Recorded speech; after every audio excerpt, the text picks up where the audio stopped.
the news of the killing of Fr Gerry Inao, a newly ordained priest from the Diocese of Berena, sent shockwaves amongst the community and also the people themselves in our diocese, and I suppose the whole citizens of this nation who care about law and order and peace. Fr Gerry Inao was ordained in 2013 on August, and he left Berena station to go back to Kamulai amongst his people to serve them and also to walk amongst the community, because that place has been without a priest for a long time, and his presence was actually to remind the people of the commitment the missionaries had done before, and he was continuing this.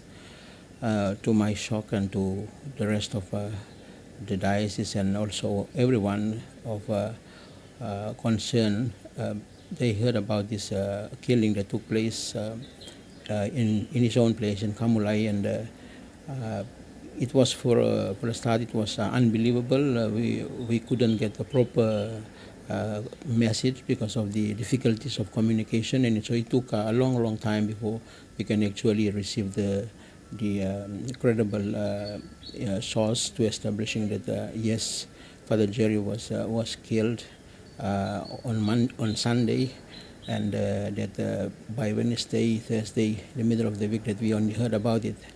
I also know the story because 2011, when I first flew into Guari, I arrived on the Wednesday of Holy Week, and the people told me I couldn't go down to Kamulai because a killing has taken place there on the Monday of that Holy Week.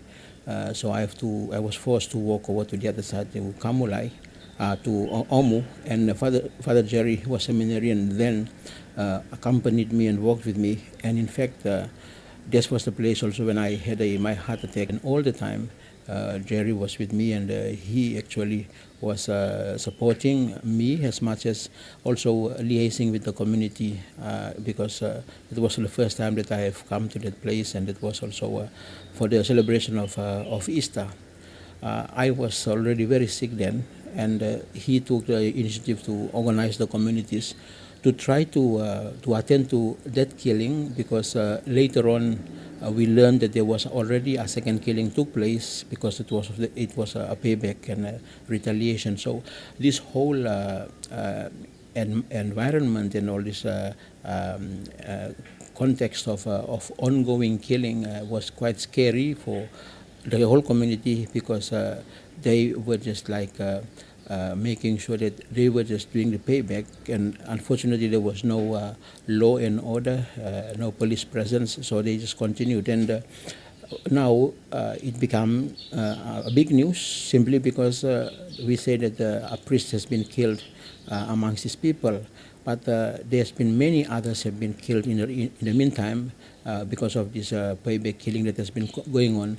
And had it not been for Fr Gerry, nobody would have heard about what is happening. It's a very critical situation. It calls for a state of emergency to get some law and order back to this particular community in the mountains of the Goilala, especially around that area where for too long they've been on themselves, and a lot to themselves, in which it's very scary and very frightening, and also insecurity for the rest of the community. So all I can say now is Fr Gerry loved his people and persevered all the way, and now he wanted to be with them and to make available the sacraments to them, and try to also work to try to reconciling them, and at the end he himself has been killed as well. So this for us also is a very big tragedy for us. We lost another person, another human resource. But importantly, he's a local from there, and he was committed to trying to working, living among his people, so that people can be reconciled. In fact, that Easter of 2011, he to some extent told me that there was reconciliation done already, but as we know, this thing is ongoing. It needs the presence of the government, it needs the presence of law and order enforcing bodies, especially like the police, to ensure that there is security for the people. So at this stage, we are mourning the loss of a priest, but at the same time, we hope that his death has actually raised the concern that there is a very, very big problem with the law and order in this area, and somehow government has to move in and establish a station back in Guari so that police presence, and we can actually assure the people and cut off the cycle of payback killing. And unfortunately, Father Gerry, a young priest, newly ordained, has paid the price for this whole effort of trying to make reconciliation and bring in peace amongst his own conflicting and the division amongst his own people. Saint Peter and Paul. Gerry was a very gentle person. He was very open. He had time for people. He was humble. He was an older man when he was ordained. He struggled with his studies in the seminary and in the ordinary course of events because of his poor academic grades. He shouldn't have been ordained. However, he excelled in piety and his determination to become a priest so that he could go back and serve his people. And eventually he did, through his own perseverance and through his prayers. He did get ordained a priest last year in Barina. Father, when you receive his news, because you were priests who are overlooking that area, what was the shock to you? Or?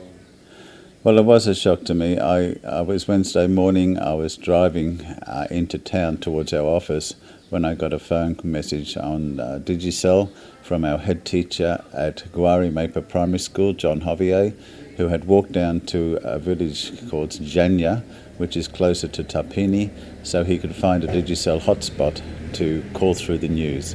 He told me that on Sunday, the Communion Minister Benedict had been killed at Kamalai, and that Father Gerry had been killed near Kamalai as he was trying to move from Kamalai down towards a Levi village. This news of the killing of Father Gerry certainly sent shockwaves through government at Central Province and the district authorities, and finally they were moved into action to get police up to the Kunimaipa area, which for the last 4 to 6 years has been suffering a series of payback killings and fighting that's been going on because of a total lack of presence of government or police of any sort. So this police action was mobilised, and myself and Father Paul Guy, our Vicar General, were advised that we were to travel with the police to Levi, where Father Gerry's body was known to have been taken after he was killed, and then on to Kamalai, where police were going to be dropped off to begin a 1-month police activity in the Kunimaipa area. We left Port Moresby for Barina at 3 o'clock in the morning on Saturday. That was yesterday. And then we got to Barina about 6 o'clock first light. And the DA met us down there, Mr. Gerry Inao, and he'd organised for us to travel up on one of the 2 helicopters with the police photographer to go to a Levi village. So we took off at around 8 o'clock, and we came up towards Mount Yule and went around the back of Mount Yule, where a Levi village is nestled on the side of the mountain there. And as we landed, the village people came out to greet us, and they told us the sad news that yes, Father Gerry is here and that he is buried here in the church. They had the body up until the day before, which was Friday.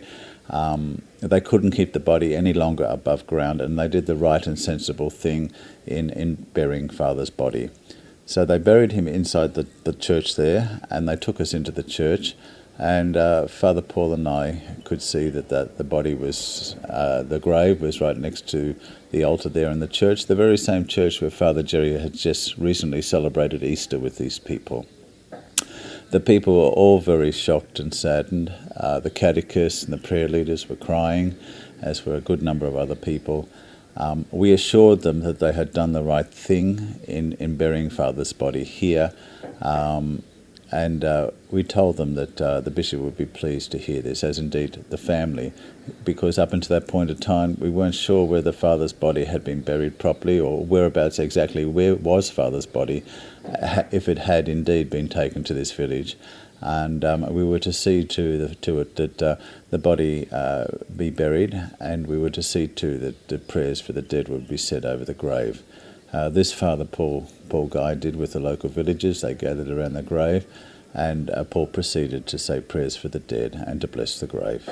Father Gerry's intention was to try and bring peace to the people up there, to try and help them see that they needed to turn away from this cycle of violence and payback that was just tearing the place apart.